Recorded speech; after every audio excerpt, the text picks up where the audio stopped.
ओम नमो नारायण। आप सभी का मेरे YouTube चैनल पर हार्दिक स्वागत है। आज सुनिए अजय एकादशी व्रत कथा। कथा प्रारंभ करने से पहले आप सभी से अनुरोध है, कमेंट बॉक्स में विष्णु भगवान की जय जरूर लिखिएगा।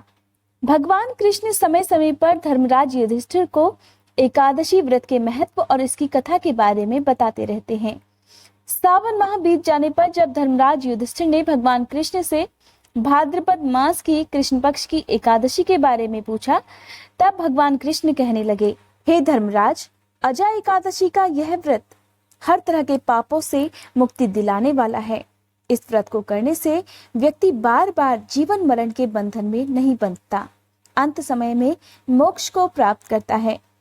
अब मैं तुम्हें अजय एकादशी की कथा सुनाता हूँ, ध्यान से सुनो। बहुत समय पहले की बात है। एक बहुत ही दानी और सत्यवादी राजा हरिश्चंद्र हुआ करते थे। राजा अपनी सत्यवादिता और धर्म प्रियता के लिए इतने ज्यादा प्रसिद्ध हुए कि उनकी प्रसिद्धि से देवताओं के राजा इंद्र को भी उनसे ईर्ष्या होने लगी। तब एक दिन देवराज इंद्र ने महर्षि विश्वामित्र को हरिश्चंद्र की परीक्षा लेने के लिए उकसाया। वे कहने लगे कि जाकर पता करो कि राजा हरिश्चंद्र कितने ज्यादा धर्म प्रिय हैं, क्या वे अपना वचन निभा पाते हैं या नहीं। और इस तरह से देवराज इंद्र के कहने पर महर्षि विश्वामित्र ने राजा हरिश्चंद्र को अपने योग बल से ऐसा स्वप्न दिखलाया, मानो राजा सपने में ऋषि को अपना सब कुछ दान कर रहे हों। अगले दिन महर्षि विश्वामित्र राजा के महल में पहुंचे और राजा से अपना राज्य मांगने लगे। उन्होंने राजा को सपने में किए गए दान के बारे में भी बताया और इस प्रकार सत्यवादी राजा हरिश्चंद्र ने सपने में किए गए दान को भी तुरंत स्वीकार कर लिया और इस प्रकार विश्वामित्र को अपना सारा राज्य दे दिया। माना जाता है कि राजा हरिश्चंद्र पूरी धरती पर राज्य करते थे। इस तरह जब उन्होंने अपना सारा राज्य दान में दे दिया, तब उन्होंने सोचा कि दान की हुई भूमि में अब मेरा रहना बिल्कुल भी उचित नहीं है और इस प्रकार वे अपनी पत्नी और पुत्र के साथ काशी आ गए।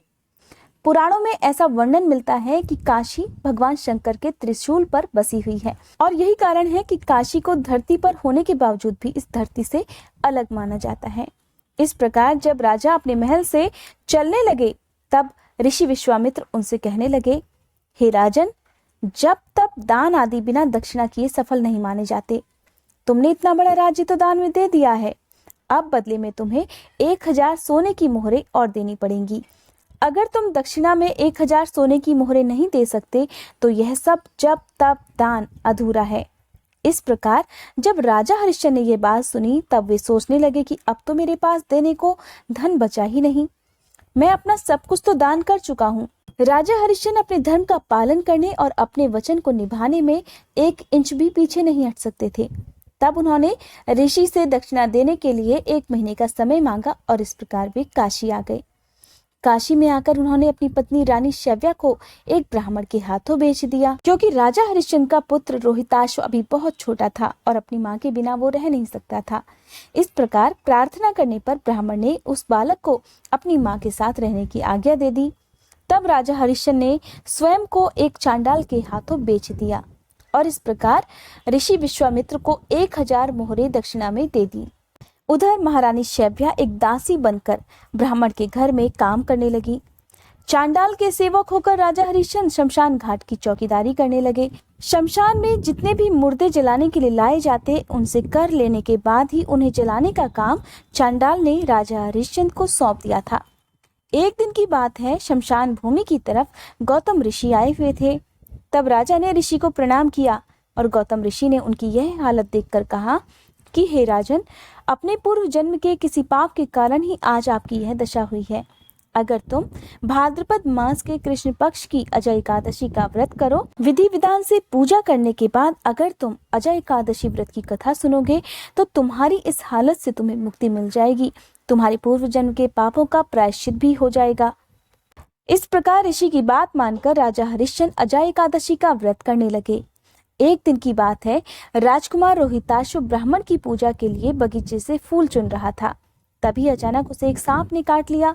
देखते ही देखते सांप का जहर रोहिताश्व के शरीर में फैल गया और वो धरती पर गिरकर मर गया। अब उसकी माँ महारानी शव्या को कोई धीरज बंधाने वाला भी नहीं था और ना ही उसके पुत्र की देह को शमशान में पहुंचाने वाला कोई था। इस प्रकार रानी शैव्या रोती बिलखती अपने पुत्र को अपने हाथों पर उठाए अकेली सुनसान रात में शमशान जा पहुंची। रानी को अपने पति के बारे में कुछ भी पता नहीं था और वो तब अकेली ही अपने पुत्र का अंतिम संस्कार करने लगी। तभी वहां पर राजा हरिश्चंद्र आ गए और वे रानी से भी मरघट का कर मांगने लगे। अब बेचारी रानी के पास तो अपने पुत्र का शरीर ढकने तक के लिए कफन नहीं था। ऐसे में वे राजा को कर कहां से देती। तभी राजा की आवाज सुनकर रानी ने उन्हें पहचान लिया और रोकर गिड़गिड़ाते हुए कहने लगी, हे महाराज, ये पुत्र केवल मेरा ही तो नहीं, आपका भी तो पुत्र है जो मरा हुआ है। इस समय मेरे पास देने के लिए कुछ भी नहीं है। राजा हरिश्चंद्र को ये बात सुनकर बहुत दुख हुआ, किंतु उन्हें अपने धर्म का भी पालन करना था, इसलिए वे अपने धर्म पर स्थिर बने रहे। रानी से कहने लगे, हे रानी, मैं यहाँ चंडाल का सेवक हूँ और मुझे मेरे स्वामी ने कह रखा है कि बिना कर दिए कोई भी मुर्दा यहाँ जला ना पावे, और मैं इस समय अपने धर्म के प्रति प्रतिबद्ध हूँ। मैं अपना धर्म किसी भी तरह से नहीं छोड़ सकता। इसलिए हे रानी, इस समय तुम्हारे पास जो कुछ भी है तुम मुझे वही दे दो। पति की बात सुनकर रानी शैव्या फूट फूट कर रोने लगी और कहने लगी, हे महाराज, मेरे पास तो एकमात्र यही साड़ी है जिसे इस समय मैंने पहन रखा है। आप चाहें तो कर के रूप में इसी को आधा ले लीजिए। और जैसे ही रानी अपनी साड़ी फाड़ने चली, तभी वहां पर आसमान से साक्षात भगवान नारायण, देवराज इंद्र और धर्मराज आदि सभी देवता और महर्षि विश्वामित्र प्रकट हो गए। तब महर्षि विश्वामित्र ने राजा हरिश्चंद्र को बताया कि आपका पुत्र रोहिताश्व मरा नहीं है। ये सब तो ऋषि ने योग माया से दिखलाया था। राजा हरिश्चंद्र को खरीदने वाले चांडाल के रूप में साक्षात धर्मराज थे। सत्य साक्षात नारायण का स्वरूप है और अजय एकादशी के व्रत के प्रभाव से आज तुम्हें सारे पापों से मुक्ति मिल गई है।